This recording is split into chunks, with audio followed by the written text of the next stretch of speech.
We welcome you to the ADHD Smarter Parenting Podcast. Here to heal and elevate lives is your parenting coach, Kimber Peterson. Hi, this is Kimber with Smarter Parenting, and I'm excited to dive into this last series of love languages with your kids. As we wrap up this Valentine's season, we wanted to talk to you guys about some ways to approach your kids with love and care and to talk to them and communicate with them in ways that best suit their needs. So we've broken down and we've been talking about the different love languages where you can communicate through your words or through your actions, the ways that you love your kids. Today's episode, we are going to be talking about the last 3 of the 5 love languages, and that is gifts, acts of service, and quality time. As we go through these last 3 love languages, if you want to reflect back on some of the other things that we talked about, like how to understand your child's love language, or the best ways to approach the other 2 love languages, which are words of affirmation and physical touch, then you can see those in our last couple of episodes. We'd also love your input. If you want to engage with us on social media, you can find us on Instagram at Smarter Parenting. And we've put up a couple of Valentine challenges for the season and are really interested to hear how trying out different approaches has worked for you and your family. So let's get started. We're going to dive into these last couple of love languages. So the first one that we're talking about today is quality time. Quality time is a great love language, and we want to differentiate a bit between just spending time and spending quality time. You'll find that on our Smarter Parenting website, we use really intentional words, and this is also an intentional word that they've put into the love languages. So that quality in quality time really does convey what you're trying to accomplish. On our website, you'll find things like, instead of just praising your kids, use effective praise. You want to use praise that is effective and meaningful. Now, these action words are in there intentionally because you want to be intentional and direct about the way that you're approaching these different ways of communicating with your child. So quality time looks different than just spending time. It shouldn't feel like a checkbox item, and it should be something where you are looking for a connection. There are lots of times where we can interact with one another in ways where we're spending time together or we're having an interaction, but there's no quality, there's no buy-in. My mind is in a different place, or the other person is distracted, whatever that looks like. And so it may be time spent together, but it's not quality time spent together. So as you approach this love language, I want you to really focus on that word of quality because it makes a big difference in the ways that you move forward with it. So some of the things that you can do with your kids to have quality time with them are to give them your undivided attention. So many times we are listening to our kids or distracted by doing something else, even if that's just social media or a conversation socially. Those are great things for you to have as a parent, but find some times to carve out undivided attention for your children too. Even just a couple of minutes of doing that can make a huge difference. Studies have shown that kids thrive off of at least 7 minutes of undivided attention from a loving adult. That makes a big difference in their day and also your day. So taking that time to pause and just spend 7 minutes. Now, there's a few ways that you can look at that. 7 minutes can be a long time. It can be a big chunk out of your day, especially if you have 6 kids. If you've got a big family, the thought of spending at least 7 minutes per day with each child individually can be a little bit daunting because you also have school and lunches to pack and houses to clean and cars to take care of and all of the different things that are on your to-do list.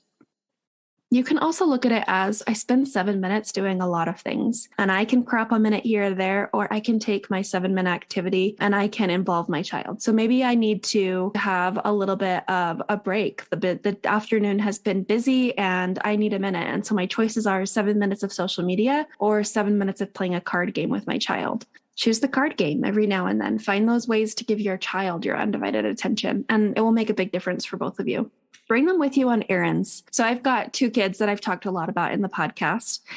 Grayson is 4 and Beckham is 2. And Grayson is a home guy, as he likes to say it. He does not like going out to run errands. But Beckham is eager to get out of the house and go do anything and everything with me. And so this is definitely an important one for him. If I bring him to do my errands with me, then it just makes him a bit happier. And he's excited to get out the door, and he loves going to the Target store and the Costco store and all of the different places that we might need to go. Invite them to help you around the house.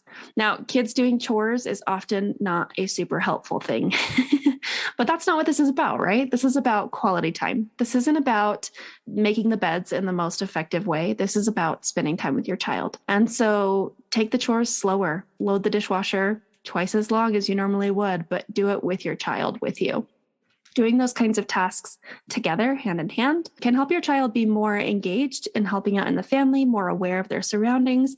And it gives them a little bit of that quality time with you. While you guys are working on that task or chore, you guys can have a great conversation, or you can ask them about their interests, or you guys could play a game about different things that you spot, or who can unload the silverware faster. Find ways to laugh and be silly about what you're doing, and that will make a world of difference in the experience that you have. Now, the dishwasher is not going to get loaded the fastest that it ever has, and the laundry is not going to be perfect if your child helps you fold it, but the quality time will be spent together. You can also take walks together.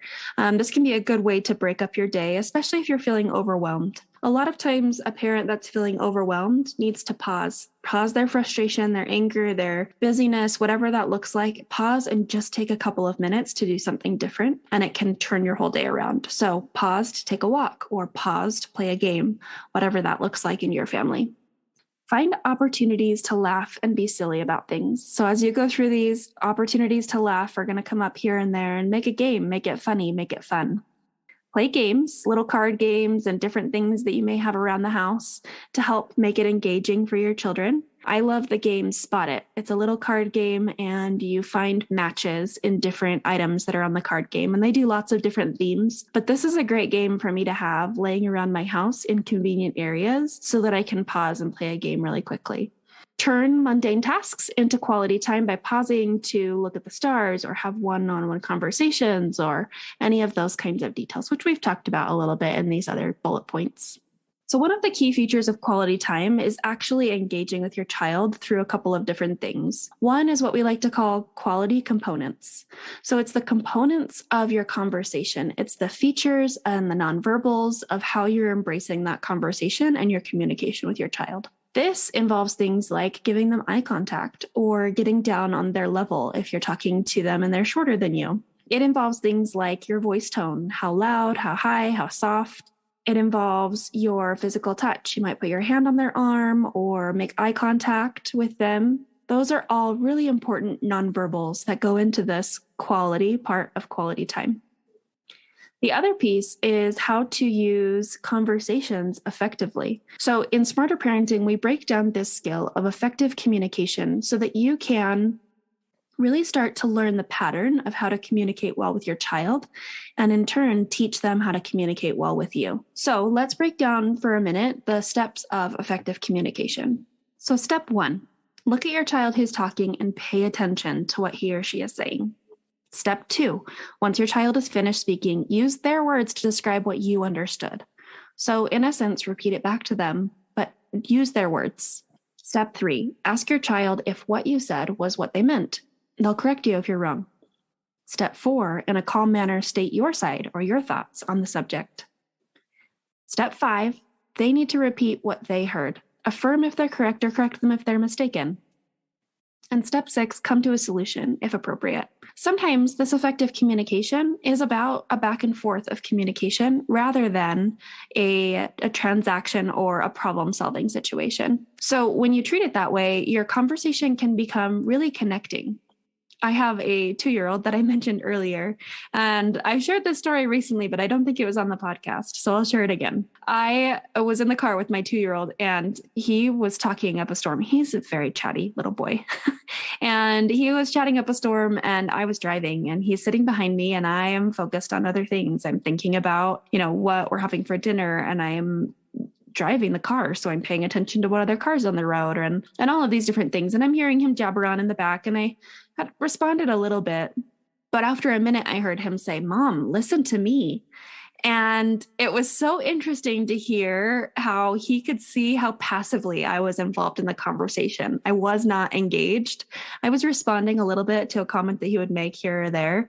But it was kind of just to keep him entertained. It was not to have a conversation with him. And when he said that, I realized it really does matter to him when I am fully listening and giving him my attention, and that he's pretty keenly aware of that, whether he can see me or not. So the rest of our conversation looked a little bit better. He would say something and I would use the skill of repeating back in his words what I understood. And he would tell me what he said. And this was really effective, especially for my 2-year-old, because he's still forming his words. And sometimes I don't understand. And the words that I think he said are not what he said. And he's quick to correct me if I'm mistaken. And really good at letting me know when I'm correct. And then I can give my side and he can say it too. And maybe we're looking for cars, or maybe we are talking about his preschool day. Whatever that looks like, that conversation can flow a lot more smoothly if I use this skill of effective communication and he feels the difference. So the next topic that we're going to go over is gifts. This is another of the love languages, and gift giving is an interesting love language in here. And I think a lot of people struggle with it because automatically you're thinking about the expense and the need and the stress that goes behind gift buying. I don't know if you're like me, but I struggle with buying gifts for people. I love to buy gifts when it's I saw this in the store and I thought of you kind of gift. But when it is a kind of socially expected gift, a birthday gift, a Christmas gift, those kinds of things, I stress a little bit. I buckle under that. And I want it to be meaningful. I don't want to just grab something off a shelf because it's Christmas time. I don't want to give a gift just because. I want to give a gift for a reason. And so I've always struggled with that. But this love language is really helpful in understanding the variety in what this gift-giving love language really has. So choose small or inexpensive tokens or handmade presents to give to other people. My kids, any kids really, love to pick up little tokens here and there. My son picked up a rock earlier this morning, picking flowers, those kinds of things, those little thoughtful gifts. They'll do it to you and you can do it back too. Choose gifts that fit their interests. Consider things like, what do they enjoy doing and what kinds of needs do they have? You can build a collection together. And this is a really fun back and forth gift. It's a way that you can bond with one another over things that you've seen. And if you're not buying the collection, that's okay too. Maybe you're just taking pictures of the collection. Maybe you both want to collect the strangest shaped rocks you can find, but you also don't want to have a living room full of rocks. So every time you guys find a strange rock, you take a picture of it together.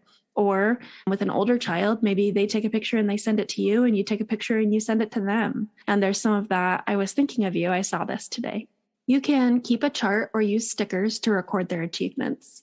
Kids that care about this gift-giving love language really respond well to charts and stickers and those kinds of things that help manage their accomplishments.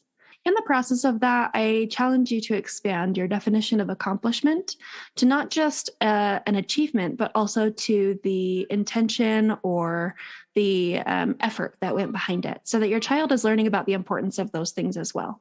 You could make your child a special treat, something that matters to them, or do it together if you want to combine a couple of those love languages. You can prepare their favorite meals. You could gather nature items or flowers to give them just because you wanted to. You can frame a photo of the two of you together or give them a book that you can read together. You could also go to the library and check out books that you think that they would like. There's lots of free things that you can do within this gifts.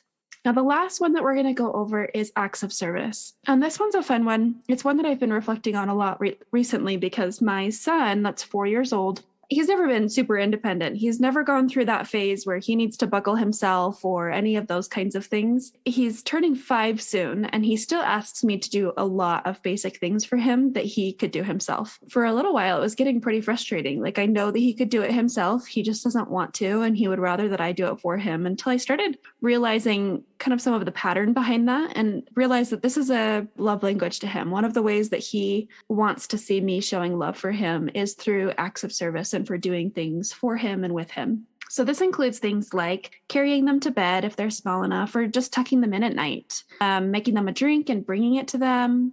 It could be getting them ready for the day, or other simple tasks that they could otherwise do themselves, like doing their shoes for them, or helping them with their jacket, or helping them prepare their lunch. Those kinds of things that they might be capable of themselves, but they appreciate you doing it for them. You could make a list of your favorite things to do with them, and you could do a chore maybe that they would normally do. So my son's in charge of helping unload the dishwasher, and he does all of the kids' cups and everything, and he does all of the silverware for the whole family. I do the glass plates and the glass cups, but other than that, he puts just about everything away. And sometimes if I do that chore for him and let him know that I took care of it so that he didn't have to worry about it, that's a really good way to just break things up a little bit, change it, and show him that I'm serving him. He's also pretty mindful of ways that he could serve others. And so sometimes when I see myself do that and let him know that it's done, he'll do things like go and make his brother's bed and pass kind of some of that service along. You can brush their hair or do other self-care tasks that are affectionate or nurturing. So brushing their hair, braiding their hair, helping them with their nails. You can organize their closet or their room or an area that they needed help with. And you could also do homework together. Homework is a conversation that we have with a lot of parents. As parenting coaches, we come across different struggles with homework, and a lot of times it comes back to expectations. And every now and then we work with a family where we see that the expectations really lie in that the parent thinks the child can do this by themselves, and the child thinks, I'd rather do it together. So finding a good balance of what that looks like and what's possible in your family and what you can make work together is really important. But breaking down some of those communication barriers can make a big difference in understanding what and why your child might be struggling with something. So asking yourself some questions about any of these love languages or why a certain pattern has been going on that's maybe irritating you or you don't understand, and relating it back to some of this communication that we've talked about, these love languages, can be helpful in problem solving and breaking down some communication blocks or errors that you're having in your family. And once you start to identify those problems, using the skill of effective communication is going to make a big difference in your ability to resolve those problems. So to go back through those steps one more time, the first step is to look at your child who's talking and to pay attention to what he or she is saying. Step 2, once they're finished speaking, use their words to describe what you understood. Step 3, ask your child if that's correct. They'll correct you if you're wrong. Step 4, in a calm manner, state your thoughts on the subject. And step 5, they also need to repeat it back, and you can affirm that they're right or correct them if they're wrong. And step 6, come to a solution. And if not, repeat these steps and use the skill of problem solving in order to break it down further. By doing some of this communication with your child and by trying out breaking down your conversations in this pattern, you will see a difference in your understanding of your child and your child's understanding of you. You can also apply this skill to many other people in your life, including your spouse, your family, your siblings, your friends, whoever is around you. These communication tools are simple, but they make a big difference. So we challenge you to give this a shot this week and to try using effective communication in your family, explore some of these love languages that we've gone over, and enjoy communicating in different ways and in different styles with those that you love. Have a great week.